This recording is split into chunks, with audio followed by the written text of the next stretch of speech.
OP Chaudhary ने पूजा की budget को लेकर वित्त मंत्री का यह बयान कि विकसित छत्तीसगढ़ बनाने के लिए यह बजट होगा। तो विधानसभा में पेश होगा आज छत्तीसगढ़ का बजट। उससे पहले मंदिर पहुंचकर पूजा अर्चना की वित्त मंत्री ओपी चौधरी ने। तस्वीरें हम आपको दिखा रहे हैं। बजट से पहले ओपी चौधरी ने पूजा अर्चना की और साथ ही ये भी कहा कि छत्तीसगढ़ को बनाने के लिए, विकसित बनाने के लिए ये बजट होगा।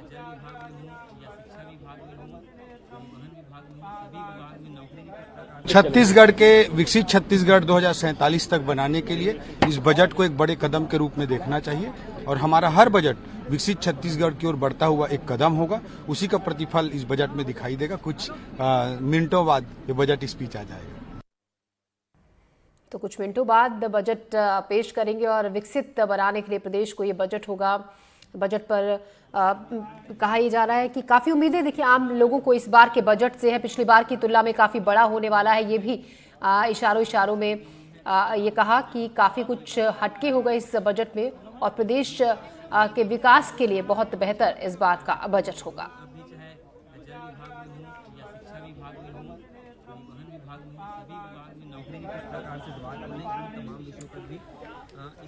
तो सीएम पिछली बार की तुलना में काफी बड़ा होने वाला है ये बजट। छत्तीसगढ़ का बजट आज पेश होगा बस अब से कुछ ही देर में। वित्त मंत्री ओपी चौधरी ने बजट पेश करने से पहले मंदिर जाकर पूजा अर्चना भी की।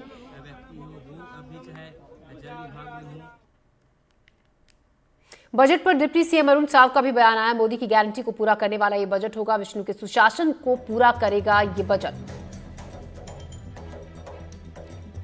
तो साय सरकार अपना दूसरा बजट पेश करने जा रही है। छत्तीसगढ़ सरकार का, विष्णुदेव साय जी की सरकार का आज बजट प्रस्तुत होगा। हमारे वित्त मंत्री ओपी चौधरी जी बजट प्रस्तुत करेंगे। निश्चित रूप से इस बजट में रजत जयंती वर्ष को ध्यान में रखकर ये बजट आएगा। अटल निर्माण वर्ष को ध्यान में रखकर ये बजट आएगा। विष्णु के सुशासन को, मोदी की गारंटी को आगे बढ़ाने वाला, पूरा करने वाला ये बजट होगा और निश्चित रूप से सभी वर्गों को ध्यान में रखकर ये बजट आएगा। तो सभी वर्गों को ध्यान में रखकर ये बजट आएगा। रजत जयंती को ध्यान में रखकर ये बजट आएगा और सभी वर्गों के विकास के लिए आगे आने वाले वक्त में प्रदेश में काम होगा। उस लिहाज से ये बजट काफी महत्वपूर्ण है।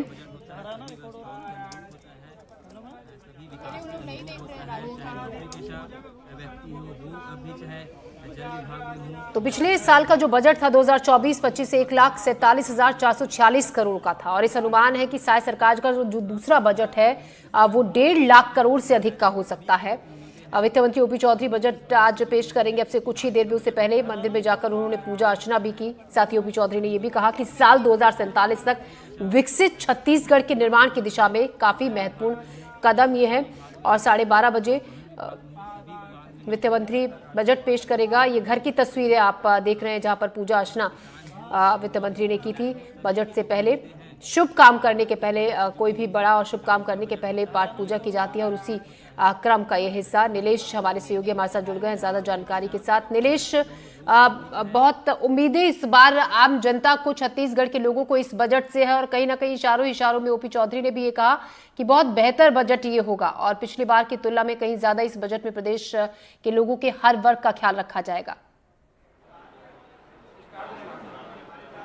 बिल्कुल, इसके बारे में मैं बताऊं ज्योति, इससे पहले एक बता दूं, अपडेट दे दूं कि छत्तीसगढ़ विधानसभा में वित्त मंत्री ओपी चौधरी पहुंच चुके हैं और मुख्यमंत्री का जो चैम्बर है वहां पर कैबिनेट की एक बैठक होगी। बैठक के बाद सदन में बजट पेश किया जाएगा। जो समय बताया जा रहा है 12:30 से 1 बजे के बीच बजट प्रस्तुतिकरण शुरू हो सकता है, ये एक अनुमान है। इसके अब बात करते हैं कि उम्मीदों की जो थी, लगातार जो बात चल रही थी, जब हम लोगों से बात कर रहे थे, हमारी टीम प्रदेश भर में अलग अलग वर्गों से बात कर रही थी, चाहे वो युवा हो, महिला हो या फिर किसान हो या कोई भी वर्ग हो, सबको हमने कवर करने की कोशिश की। नौकरी पेशा, उद्योग, सबका ये कहना था कि उनकी लाइफ स्टाइल बेहतर हो छत्तीसगढ़ में, वो एक अच्छा जनजीवन जी पाए, इसके लिए काम करने की ज़रूरत है।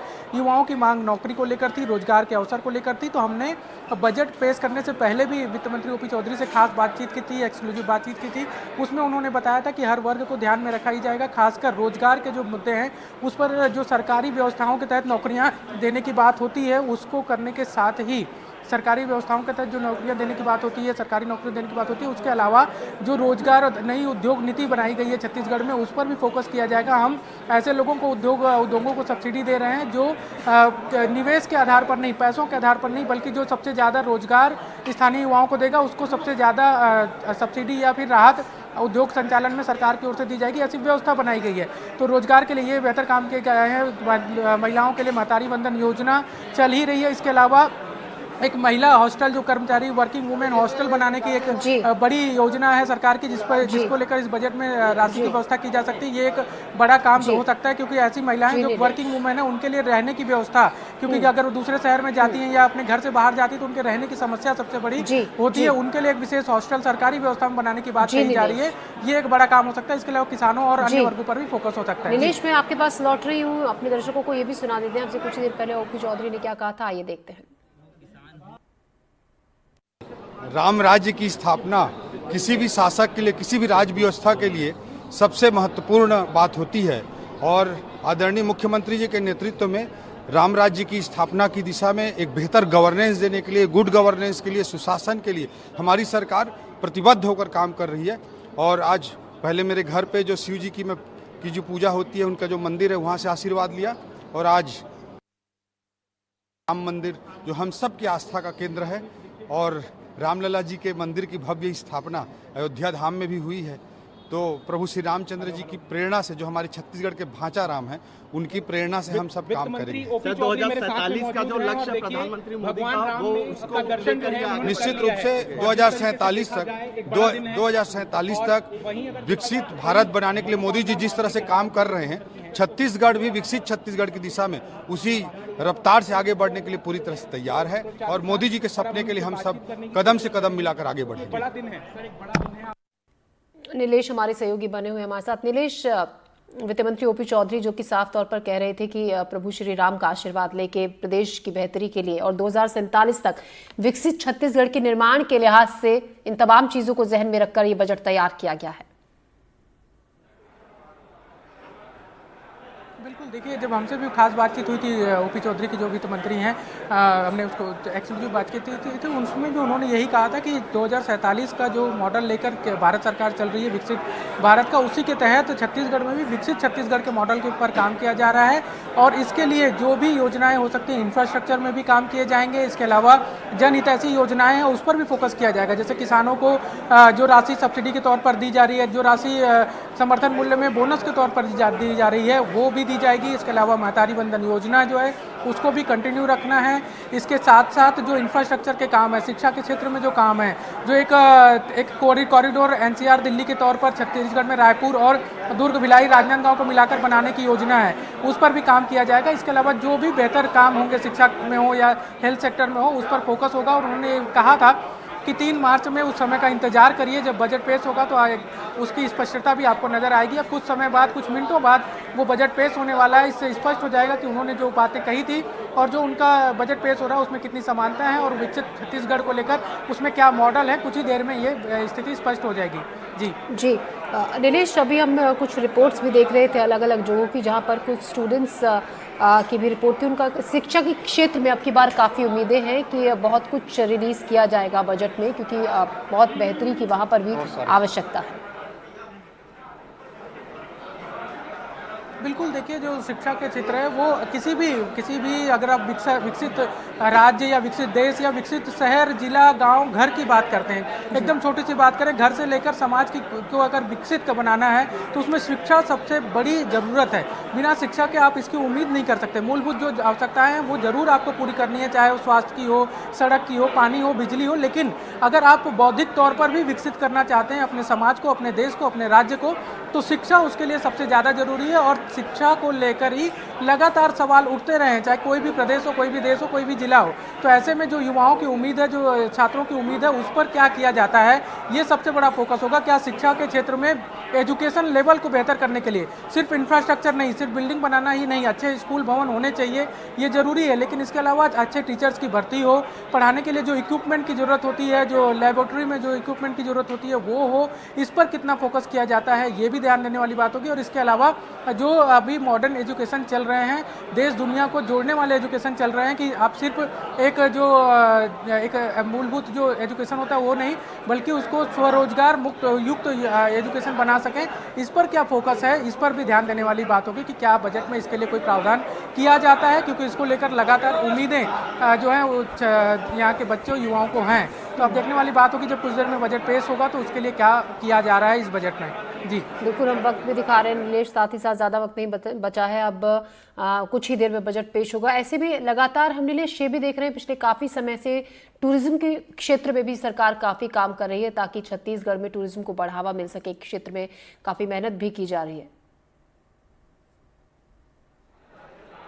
बिल्कुल, देखिए छत्तीसगढ़ में पर्यटन की अपार संभावनाएं हैं। छत्तीसगढ़ में ऐसी भौगोलिक परिस्थितियां हैं, पहाड़, झरना, नदी, नाले जो भी हैं, ये ऐसे प्राकृतिक सौंदर्यता से परिपूर्ण है कि वहाँ पर अगर थोड़ा सा टूरिज्म को बढ़ावा दिया जाए तो या उसके लिए काम किया जाए तो एक बेहतर देश के लिए, जैसे कि लोग हिमाचल की ओर रुख करते हैं, जैसे कि लोग उत्तराखंड के अलग अलग शहरों के लिए रुख करते हैं, वैसे ही छत्तीसगढ़ में भी आ सकते हैं। प्राकृतिक सौंदर्यता और यहाँ के जो वातावरण है वो उसको सपोर्ट करता है। लेकिन छत्तीसगढ़ में सबसे बड़ी समस्या जो खासकर बस्तर रीजन है, जहाँ पर एक बड़ा प्राकृतिक सौंदर्यता है, वहाँ नक्सल समस्या जो है, इसके कारण पर्यटन को बहुत ज़्यादा बढ़ावा नहीं मिल पाया है। अभी कुछ दिन पहले जब हम उप मुख्यमंत्री विजय शर्मा से भी बात कर रहे थे, जो गृह मंत्री भी हैं, तो उन्होंने कहा कि हम ऐसे पर्यटकों को लेकर रिसर्च कर रही है सरकार, ऐसे पर्यटकों पर विशेष काम किया जा रहा है जो छत्तीसगढ़ का वातावरण है, जो बस्तर का वातावरण है, उसके अनुकूल वो पर्यटन की दृष्टि से आना चाहते हैं। ऐसे अगर कितने